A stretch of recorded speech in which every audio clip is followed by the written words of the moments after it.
Hello everyone in Cyberworld. Today's video is different from our normal videos, but for a good reason. Recently, Mrs. Poorman and I traveled to Japan again and had plans to make a large series of videos about our travels. Unfortunately, while in Japan, Mrs. Poorman became very ill and required an ambulance and care at an emergency hospital. Before I continue, we are home now, and with the help of our local hospital, she has recovered and is doing much better. I would like to take this time to thank the paramedics at the Tokyo Fire Department who responded quickly, were extremely polite, efficient, and portrayed a strong presence of, "Don't worry, we got this. Everything's going to be fine." Then they made arrangements to transport Mrs. Poorman to an emergency room willing to accept her. Next, I wish to thank the doctors, nurses, and the staff at the Mikita Hospital in Hachioji, Japan. I'm truly grateful for their compassion and professionalism. Without hesitation, they ran numerous tests in an attempt to identify the problem. They were willing to hospitalize Mrs. Poorman and perform even more tests and help her to recover, but determined it would be a long-term situation, so they stabilized her and enabled us to travel back home to get full treatment that was needed. To all my friends in Japan who reached out, provided guidance, and without hesitation offered to drop everything, even leave work and drive to our location and help. A person has led a blessed life to have made such incredible friends like you. I thank you very much. Lastly, I would like to thank everyone at the Palimomi ER and Straub hospitals who ultimately diagnosed and treated the problem. I sincerely appreciate everything that each and every one of you has done. And now, on with the topic of this video. I thought I'd make this video to provide information about how medical care is provided in Japan.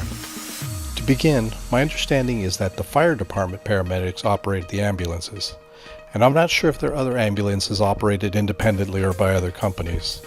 The information I found was from sources around Tokyo.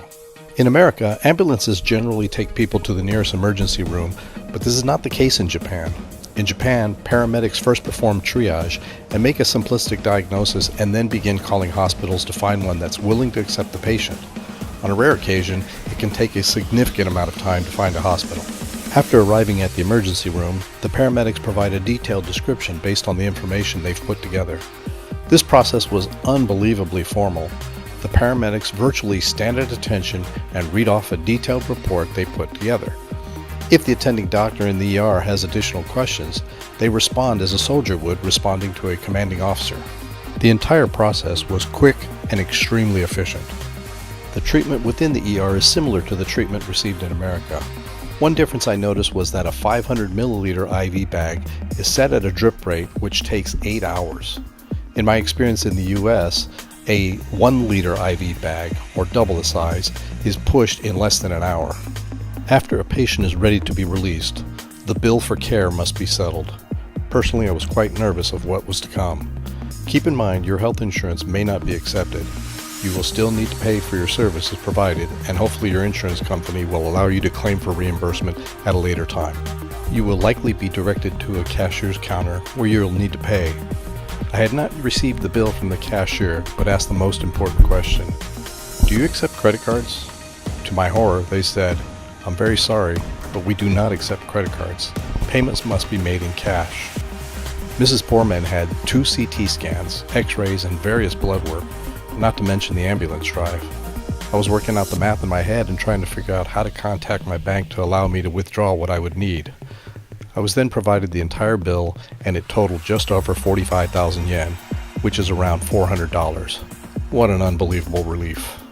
Later, when I had the chance to review the entire bill, I found that each CT scan cost only $10, and the doctor fee to read the scan was $2.40. What an incredible difference from the US. I'm trying to dig for information if this is the full amount the hospital makes or if they're somehow subsidized by the government. Whatever the case, I was thrilled that I had enough money to make the payment. The next step in the process is to obtain prescription medications. In my case, I was provided with documentations and directed to a pharmacy across the street.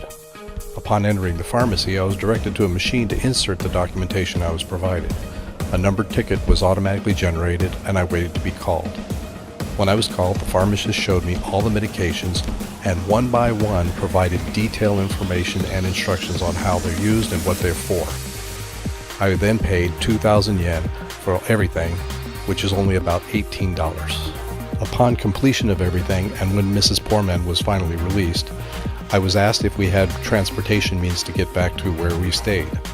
Because I didn't have anything, I was led to some phones at the exit, which were hotlines connected directly to taxi companies.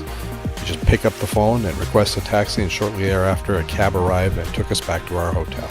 If there is any advice I can provide, it will be to enjoy visiting Japan and know that, in the event of an emergency, you'll be well cared for.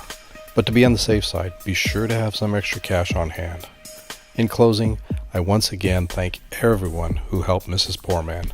I truly, truly appreciate it. Until we meet again, see you later. I'll be back.